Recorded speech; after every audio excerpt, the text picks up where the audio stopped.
Sa mga hindi pa nakakaalam, ganito lang magbutas ng tiles kapag wala kayong hole. So, ang kinakailangan nyo lang ay grinder.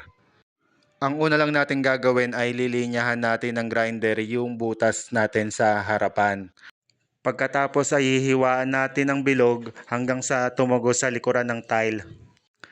Pagka nahiwaan nyo na yan, pwede nyo nang kaskasin yung likod. Kaskasin nyo lang ng kaskasin ng grinder hanggang sa numipis, hanggang sa umabot doon sa ibabaw. Dahan-dahanin nyo lang yung pagkaskas, huwag yung panggigilan. Baka kasi sumobra kayo at masira yung bilog. Ganito na ginagawa nating estilo noong araw pa. Dahil nga sa mahirap makahanap ng diamond holso at mahal pa. Kaya para matapos natin ang trabaho, kailangan natin itong diskartehan. Ganito lang gawin nyo kung sakaling wala kayong diamond holso. Manumanuhin nyo na lang. Medyo matrabaho lang pero